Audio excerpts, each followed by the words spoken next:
First of all, I'd like to say, does anyone apart from me get negative feedback from people about electric vehicles when they're outside this room?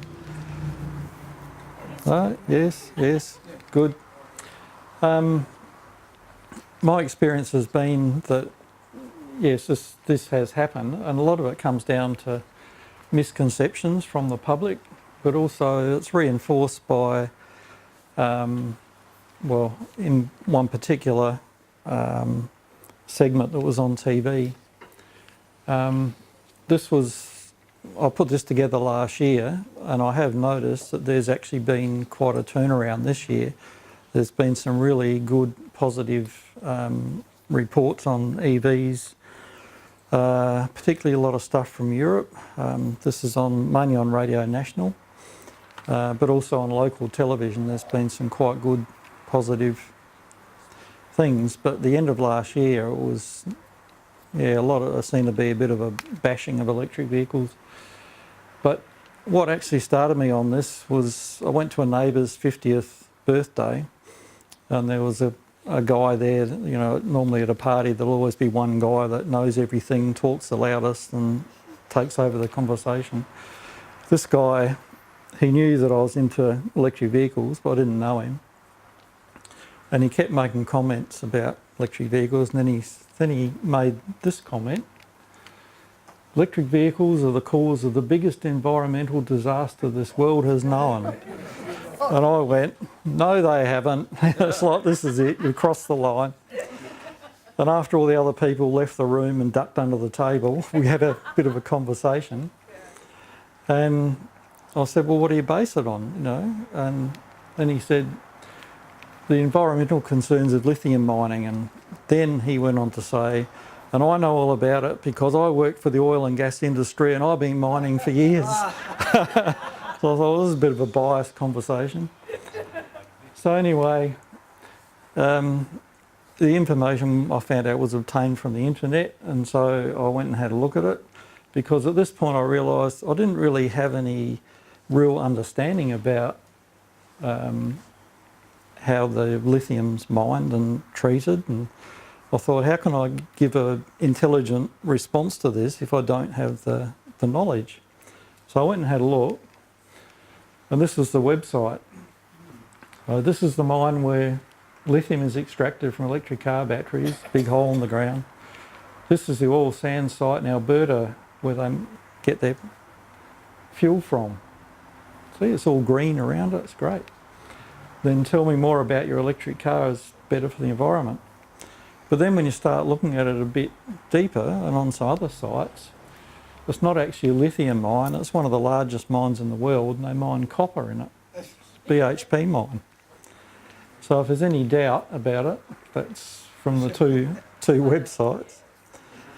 Now, I tried to find out if they did, because a lot of these mines, as a secondary thing, they mine other minerals, and some of them do get lithium from these mines as a secondary thing. But I haven't been able to find that that's the case with this one. It's basically a copper mine. So I did a bit more investigation, and you've really got to, when you look up stuff on the internet, you've got to be a bit sort of careful, because you don't really know what's true and what's not, so you've got to start comparing things.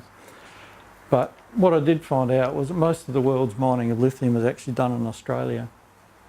And these mines are open cut, but they're a lot smaller than your average iron ore, copper.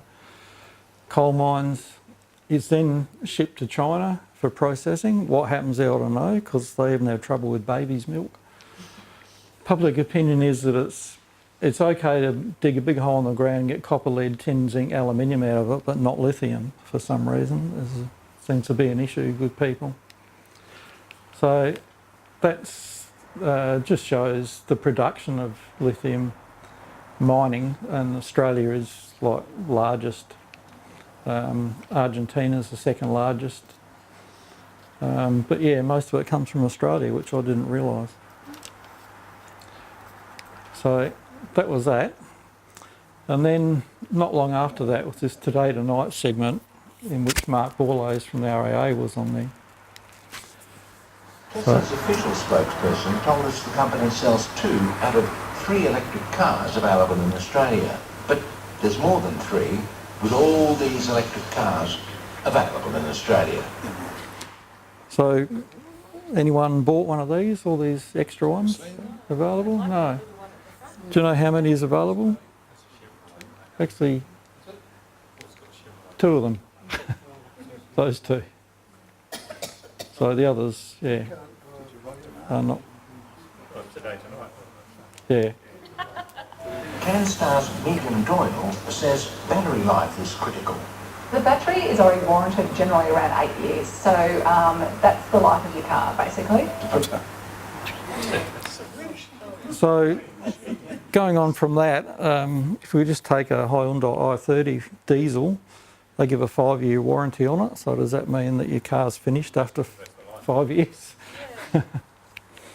Well, I did look up, okay, you can, she obviously doesn't realise it, but you can replace your batteries. But also if you've got a diesel car and you've got to replace it, I had a look on the internet and they're almost as expensive as replacing batteries if you've got to replace one of them. So it's just the way things are put. Yeah. Anyway, Tesla has around next bit. half a dozen charging destinations in Metro Adelaide. If you're a petrol head, what would life be like with only 6 servos? So, I mean, this is the thing, you know, the public will look at that and go, yeah, oh, you can't charge it anywhere, you know. But yeah, they forgot to mention, like Sally just said, that every home's a charging station, which is what most people use. They're also obviously not aware of the charging networks that, you know, right through from KI to the Barossa. The electric cars are better for the environment. Well, again, not necessarily.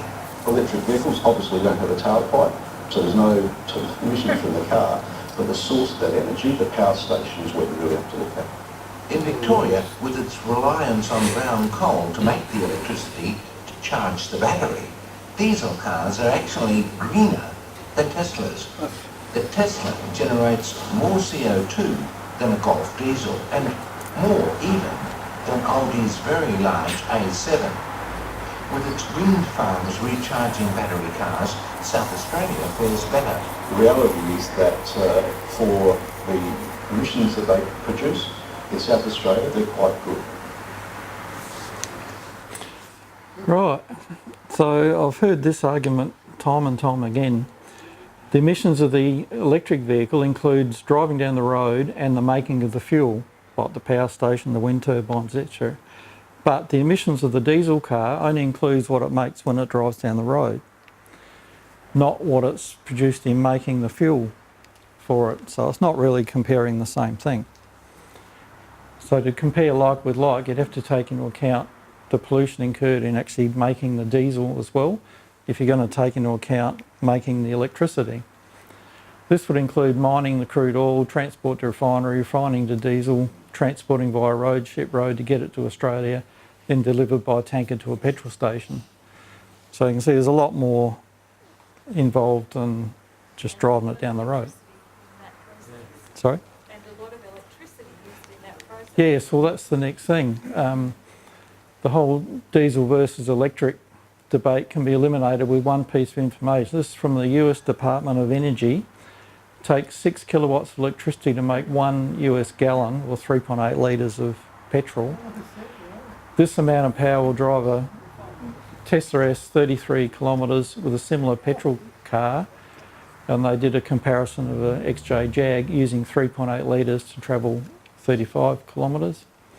In other words, a petrol car uses as much electricity as an EV to travel the same distance in that. It's just that they're using the electricity in Singapore or wherever instead of here. Then I've heard an interview on ABC, on the 891, about electric vehicles. This was late last year, about November last year. They had an academic guy, university guy, talk about electric vehicles, which was quite a good presentation. They then got people to call in with their comments, and this is this is where it became obvious of your average public don't have a lot of understanding of electric vehicles or how they work. So the first comment was, South Australia does not have enough electricity now, how are we going to supply all these cars? And the presenter agreed, yeah, it's expensive and it's this.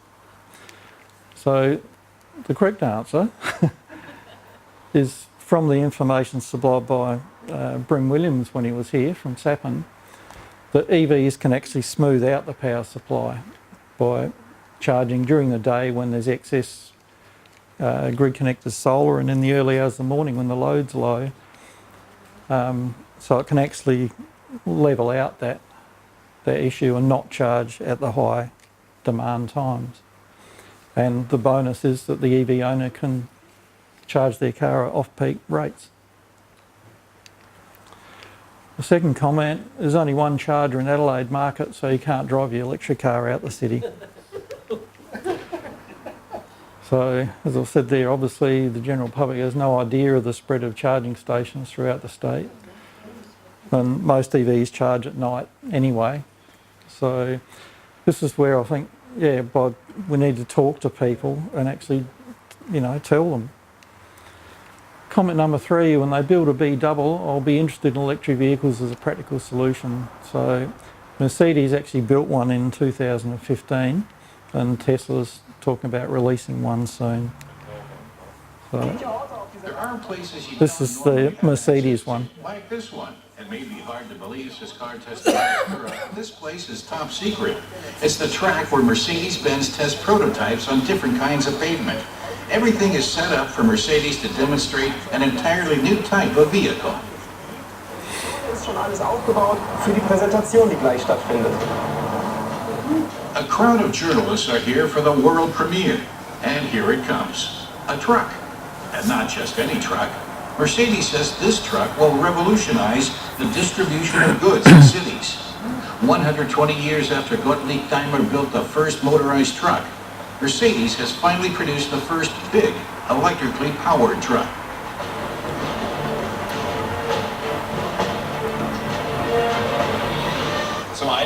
Stefan Buchner, the head of Mercedes truck division, says diesel technology has served us well for many decades. Electro technology has been making great progress in passenger cars. Mercedes is now building on that technology with its new truck. Buchner expects electric motors to continue to develop rapidly in the next few years. But what's really fueled development is customer demand for emission-free vehicles that make little or no noise when they're on the road in cities during all hours of day and night.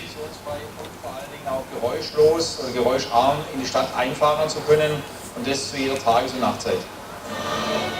The urban e-truck weighs about 1.7 tons more than a conventional diesel-powered truck.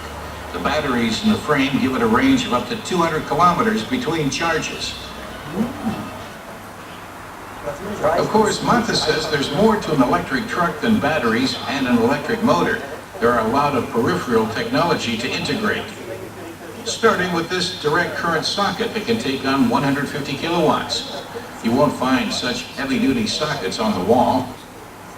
Right now, they're limited to 50 kilowatts, but higher capacity is surely the wave of the future. This holds the charging electronics, and this is where the current is distributed during charging and use. And down here is a transformer, which is included because a truck has a lot of equipment that takes only 24 volts, like the radio and all the modern onboard electronics. Elektronik, die man heutzutage schon so hat. Ja, These are the radiator hoses and the distributor. There's also a high-voltage air compressor. In a combustion engine, the auxiliary units provide compressed air. Here, it's produced separately, so that the driver can operate the brakes, adjust levers, and so forth. die Niveauregulierung und so weiter. Traditional truck technology also plays an important role. Was man bei einem Montes says that in an ordinary internal combustion truck, a retarder builds up enough resistance so that the driver doesn't have to pump the brakes the whole time when going downhill.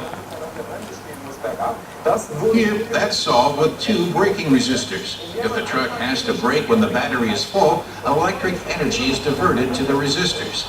It doesn't vanish, of course. It's converted to heat, which can be used to heat the vehicle in winter. das Fahrzeug zu beheizen. Ja, weiter geht's. The electronically powered rear axle is pretty much the same as in Daimler's AEVA hybrid bus, with minor modifications. Briefbus von Daimler. Ja, ein bisschen modifiziert wurde sie und hier hinten die Achse. And the rear axle can also be steered electrically.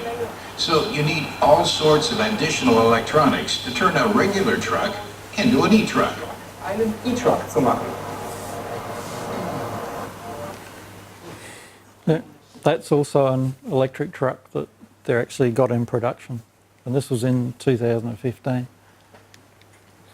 That's Tesla's idea of a semi.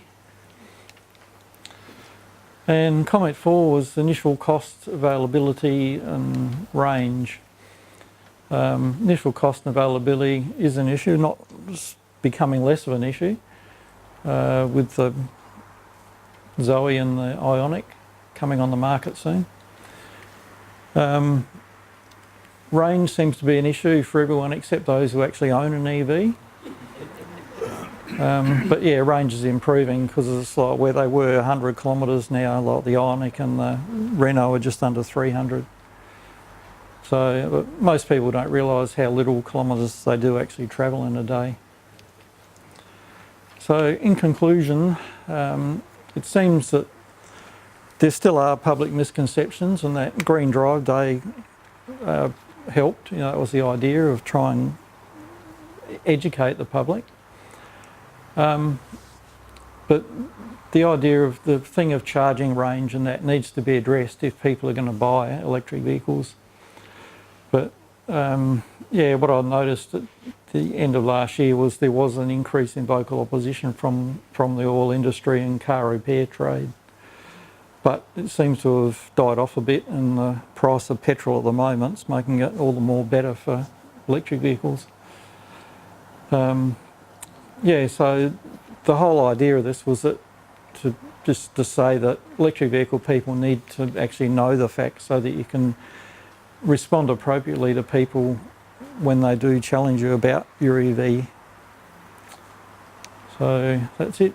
So if there's no video to run, which was on about a couple of weeks ago, and it's a far more positive look. In this case, it's about Teslas.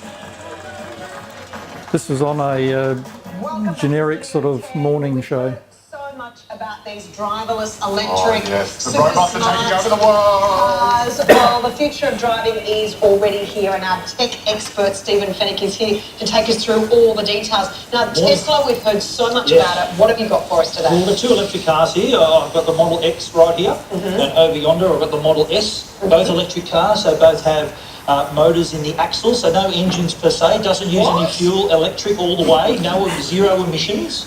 So there's less than 20 moving parts in the whole car. 20. So very low maintenance vehicle as well, but fully electric. There's no engine in the boot? Nothing.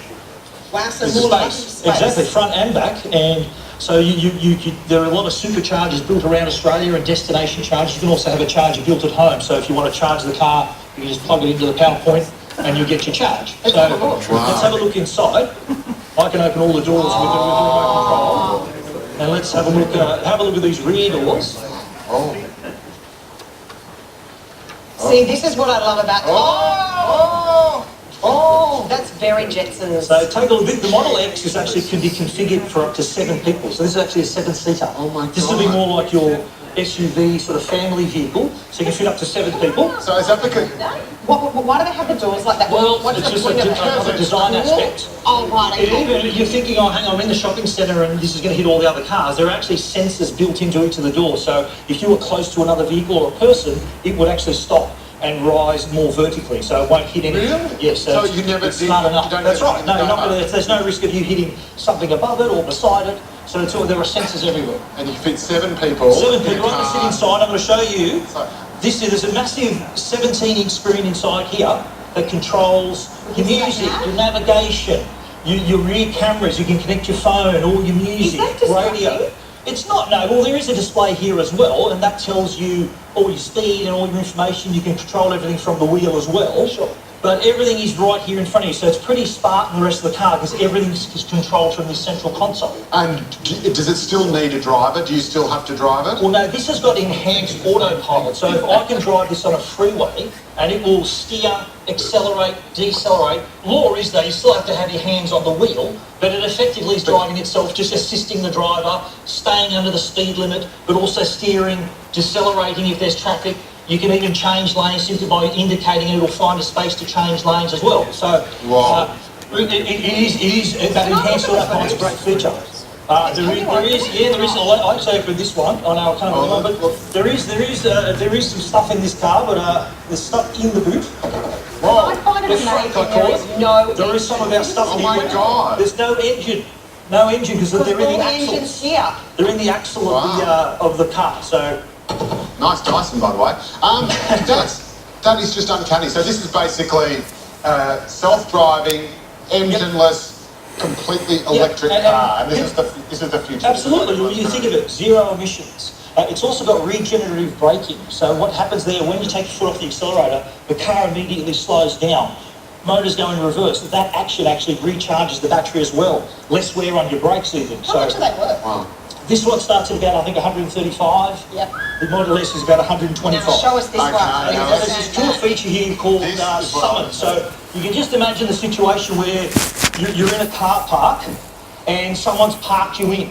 Or you just want to bring the car forward. So there is the option here. It's now connecting to the vehicle. So this function is called Summon. Your phone is connected to the vehicle. The phone is connected. So it is now going to move forward. I'm going to bring it forward. Oh, okay, whoa. And there's no one in that car is just... That was just the phone. Oh my God, it's like Knight Rider. So that car just drove, it's like, there's no... And I can move it back. So if you imagine it happened to me, I had the car for Christmas and there was someone parked really close to me. I couldn't get into the driver's door. I actually moved it out of the spot using Summon. People thought it was David Copperfield. We're moving it out with my phone. On a serious note, can you see issues with this technology? Not at all. I think that the car, especially the enhanced autopilot, the capabilities of the car go far beyond a human being. So our capabilities as a driver, how far we can see, how far we can notice. But this car uses radar. No, that'll stop. If you were standing there, the car would turn away. It would steer away from you. It knows when it happened to me before. Can we test that? Standing here, it actually will steer away from you. There are I'm not sensors all okay with experiments. Can you move it again? Can you do it again? I could try, but I'm not going to stand near it. Because this is actually, I mean, this is like the Batmobile. Do you remember the? I do. Remember the Yes. first Batman movie with Michael Keaton, and he has the remote control, and the Batmobile. it moves straight forward. Can you move it again? I'll try. Here we go.